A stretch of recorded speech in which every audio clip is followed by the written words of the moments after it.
Next topic है communication channel. Communication channel उस माध्यम को बोला जाता है जिसके माध्यम से सूचनाओं का आदान प्रदान किया जा रहा हो। आमतौर पे इंफॉर्मेशंस को गिव एंड टेक करने के लिए या सूचनाओं के आदान प्रदान करने के लिए कई तरह के वायरलेस माध्यम जैसे इंफ्रारेड, ब्लूटूथ वगैरह का इस्तेमाल किया जा सकता है। लेकिन जब कभी वायर्ड मीडियम की बात आती है, वायर्ड मीडियम मतलब केबल्स के थ्रू किया जाने वाला ट्रांसमिशन या केबल के थ्रू की जाने वाला सूचनाओं का आदान प्रदान, जब केबल्स के थ्रू सूचनाओं का आदान प्रदान किया जाता है तब उस प्रकार के कम्युनिकेशन को वायर्ड कम्युनिकेशन कहा जाता है। और तब उस परिस्थिति में जो भी केबल का या वायर का प्रयोग किया जाता है तब उस वायर को या उस केबल को कम्युनिकेशन चैनल कहा जाता है। यह कहा जा सकता है कि कम्युनिकेशन के चैनल वो वायर या केबल है जिसके थ्रू या जिसके वाया हम सूचनाओं का आदान प्रदान कर रहे हैं। A communication channel is a type of media that is used to transfer a message from one person to another or from one device or machinery to another device.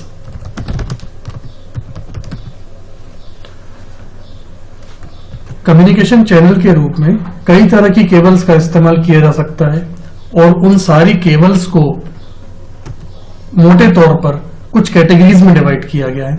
पहली कैटेगरी है twisted cable. Twisted cable ordinary copper wire रहती है, साधारण copper की तार, जिसमें आमतौर पे दो या दो से ज्यादा केबल की कॉपर्स आपस में मुड़ी हुई, लिपटी हुई रहती हैं।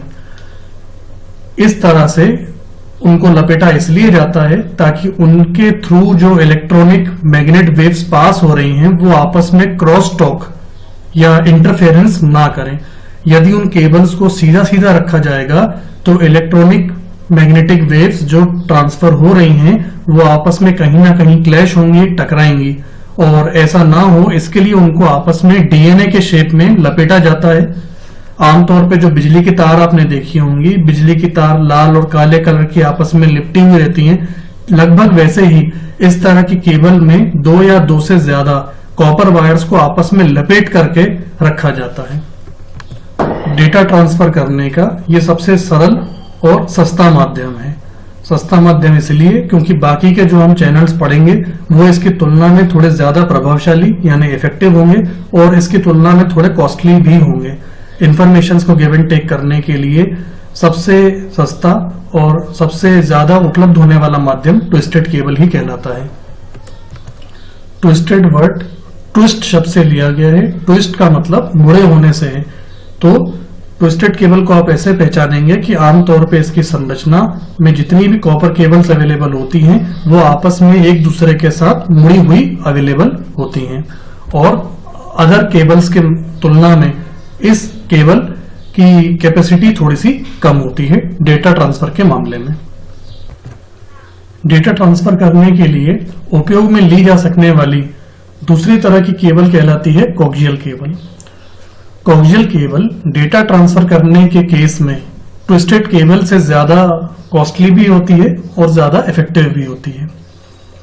कोक्सियल केबल आमतौर पे कॉपर की इंसुलेटेड केबल होती है जिसे शील्ड किया जाता है और बहुत ज्यादातर इसको कंप्यूटर नेटवर्क्स में या कंप्यूटर्स को आपस में कनेक्ट करने के लिए यूज में लिया जाता है। इसके अलावा हमारे घर में जो डिस्क कनेक्शन दिया हुआ रहता है या केबल कनेक्शन रहता है, केबल कनेक्शन के लिए जिस तार को आमतौर पे हमें प्रोवाइड किया जाता है वो यूजुअली कोक्सियल केबल का ही एक प्रकार है। जब उस केबल को आप काटेंगे तो उसके अंदर आपको प्लास्टिक का एक सॉफ्ट कवर और उसके भी अंदर आपको कॉपर की एक केबल मिलेगी। वो कॉपर की एक केबल प्राइमरी चैनल है जो डेटा को ट्रांसफर करने का काम करती है, which serves as a primary channel. और उसके आसपास में प्लास्टिक का व्हाइट कलर का, आमतौर पर व्हाइट कलर का प्लास्टिक इंसुलेटर लगा रहता है जो कि उसके डेटा को सिक्योर करने का काम करता है। इसके साथ ही जो इलेक्ट्रॉनिक मैग्नेटिक वेव्स या जो डेटा ट्रांसफर होता है उस कॉपर वायर से, उसको सिक्योर करने का काम भी, उसे किसी तरह का इंटरफेरेंस नहीं हो, बाहरी डेटा उसको कहीं से प्रभावित ना करे, इसका सुरक्षा का कार्य भी उस प्लास्टिक इंसुलेटर का ही होता है।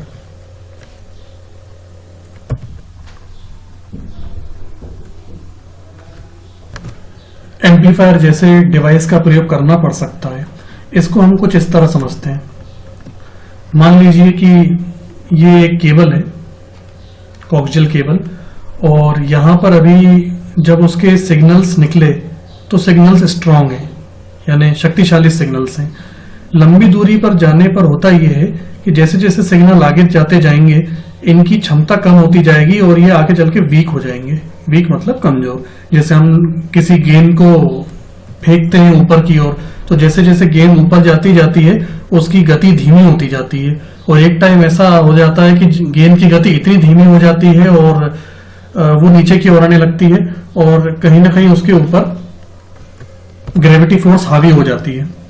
तो बात यह है कि जब सिग्नल यहां से निकाले गए, जनरेट किए गए, तब वो स्ट्रांग है, लेकिन जाते जाते जाते जाते वो वीक हो जाते हैं। वीक होने के बाद एम्पलीफायर इस डिवाइस का यूज करके उन सिग्नल्स को वापस फिर से रीजनरेट किया जाता है और उन सिग्नल्स को स्ट्रांग किया जाता है। आपने आमतौर पे केबल कंपनी वालों के पास तरह की डिवाइस देखी होगी जहां पे हमारे पास चैनल थोड़े कम होने लगते हैं या क्वालिटी खराब होने लगती है, तो वो लंबी दूरी के कारण होती है। उस परिस्थिति में वो एम्पलीफायर डिवाइस का उपयोग करके वीक सिग्नल्स को वापस से स्ट्रांग करते हैं। यूं कहा जा सकता है कि कोक्सियल केबल ट्विस्टेड की तुलना में ज्यादा अधिक प्रभावशाली है, परंतु लंबी दूरी के मामले में जब दूरी अधिक होती है तो उस परिस्थिति में वो सिग्नल्स की स्ट्रेंथ को मेंटेन नहीं कर पाता है कोक्सियल केबल। उस परिस्थिति में एम्पलीफायर जैसी डिवाइस का प्रयोग करके उन वीक सिग्नल्स को दोबारा से रीजनरेट किया जाता है और उनको पुनः स्ट्रांग बनाया जाता है। तीसरा और लास्ट कम्युनिकेशन चैनल की कैटेगरी है fibre optics cable. Fibre optics cable coaxial cable की तुलना में ज्यादा अच्छे तरीके से और लंबी दूरी के डेटा ट्रांसमिशन में हमारी मदद कर सकती है। डेटा ट्रांसमिशन का ये माध्यम कोक्सियल केबल की तुलना में भी ज्यादा कॉस्टली है। इस टेक्निक में ग्लास फाइबर का यूज किया गया है डेटा को ट्रांसफर करने के लिए, और ये लाइट वेव्स की सहायता से, यानी प्रकाशीय तरंगों की सहायता से डेटा को ट्रांसफर करने का काम करता है। डेटा ट्रांसफर करने की इसकी बैंडविड्थ पिछले जो दोनों मीडियम्स हमने पढ़े, यानी कि ट्विस्टेड केबल और कोक्सियल केबल, दोनों की तुलना में कहीं अधिक होती है, और डेटा का ट्रांसफर इंटर ट्रांसमिशन होता नहीं है, जिसके कारण डेटा बाकी दोनों मीडियम्स की तुलना में ज्यादा अधिक सुरक्षित रहता है। और सबसे बड़ी बात यह है कि लंबी दूरी होने के बावजूद भी ये डेटा की स्ट्रेंथ, सिग्नल्स की स्ट्रेंथ को बनाए रखता है।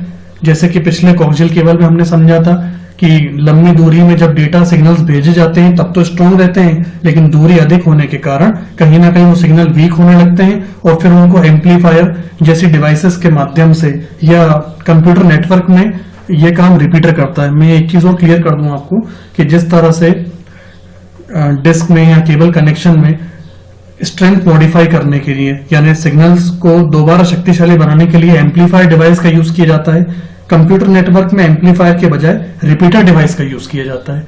दोनों का वर्क लगभग सेम है, लेकिन संरचनाओं में अंतर है।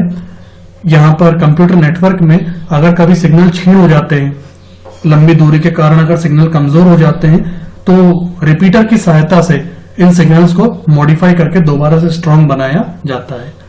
अब यहाँ पर फाइबर ऑप्टिक्स की बात करेंगे।